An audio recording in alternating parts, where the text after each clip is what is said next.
Hoi! Welcome to Asterisk Claud. I'm Cloud, and in this series I will share my experiences with the Tilbury luxury eyeshadow palettes. I own quite a few, so let's dive in. In this video we'll discuss the Sophisticate. The Sophisticate contains 4 shades that complement each other like any other luxury eyeshadow palette from Tilbury. So as long as you pick the correct color story and finishes for you, you're good to go. I think I like the packaging of the Tilbury products just as much as the actual makeup. The luxury eyeshadow palettes come in a sturdy, chic, burgundy packaging, and I like the way the eyeshadows are presented on the inside and the embossed star on the mirror.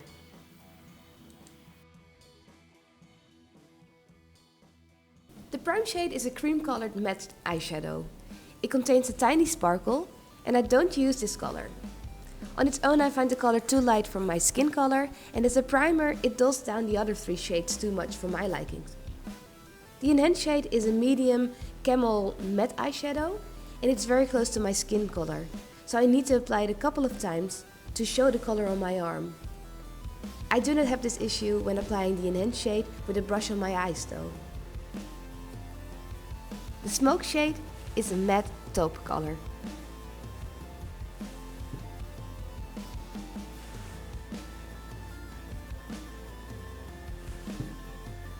And unlike most luxury eyeshadow quads, this pop shade does not contain sparkles or glitter. This pop shade is a matte chocolate.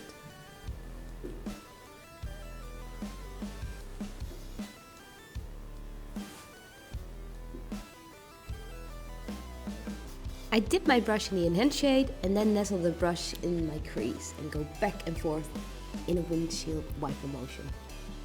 I catch the cold this weekend, so hopefully this makeup look will give me some energy. Can use it. And then with a flat brush I pat the smoke shade all over the soft part of my upper eyelid, and I tilt my head slightly to the back to increase this soft area. This application demonstrates how foolproof Charlotte's eyeshadows are. I use my finger for the pop shade to unify and even out the eyeshadows. And then I dip my brush into the enhanced shades and add it to my lower lash line. Add some mascara and eyebrows. Ta-da!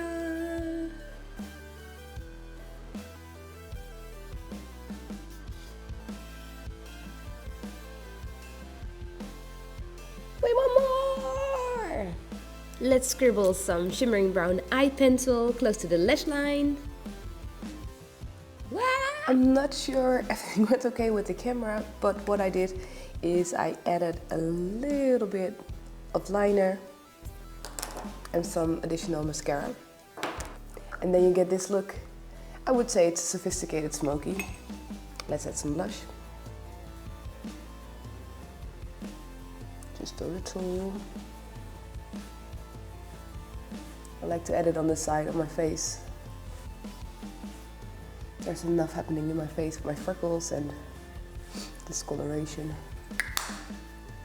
There is a little bit of fallout on the face, but I don't really mind that much. I just brush it away like this. Up and out. And then let's add some lipstick. I can add different colors. I like the Very Victoria of Tilbury. It's a very neutral shade. It's almost the same color, if not the same color as my lips. I also like to wear it with Twig. It's a satin lipstick. More pinkish, purpley on my complexion, but for now I think for today it's too much. But speaking of too much, no, it's not too much.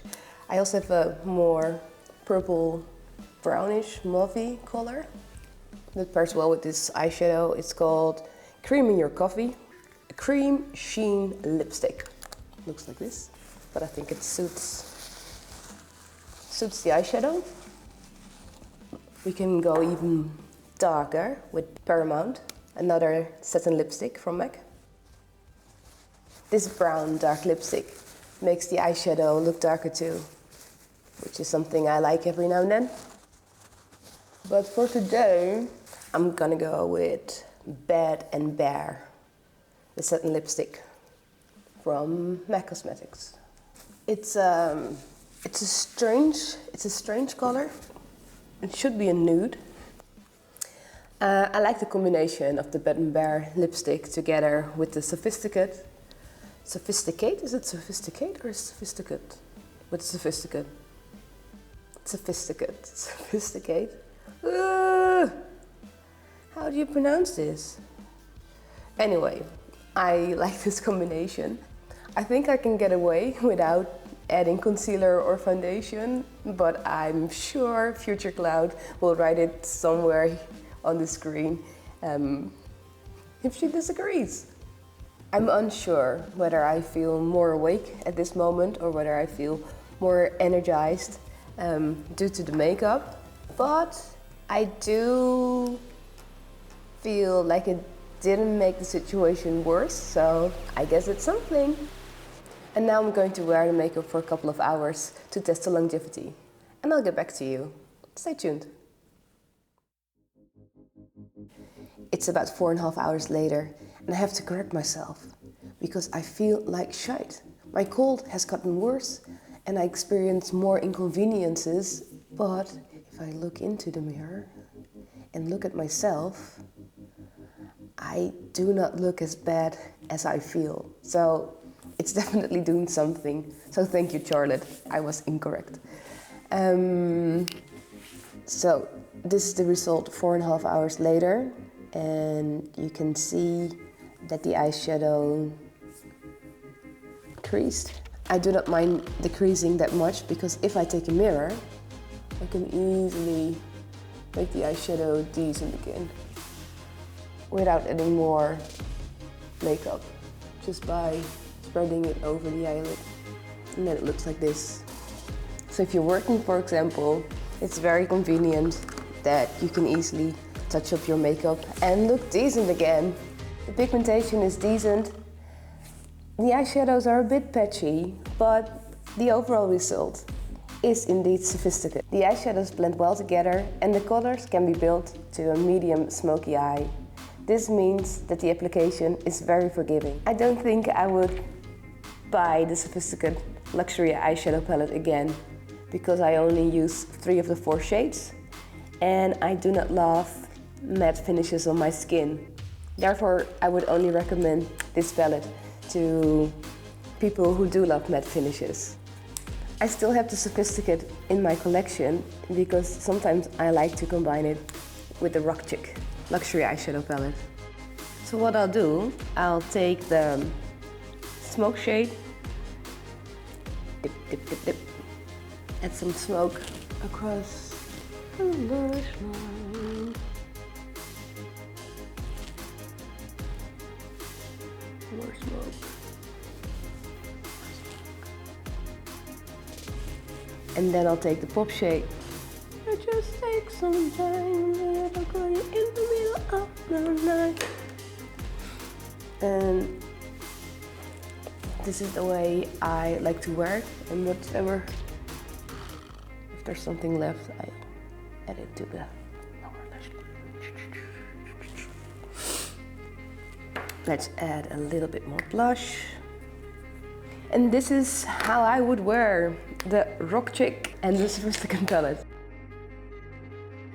So this completes my review of the Sophisticate eyeshadow quad. Thanks for watching and check out my channel for more videos.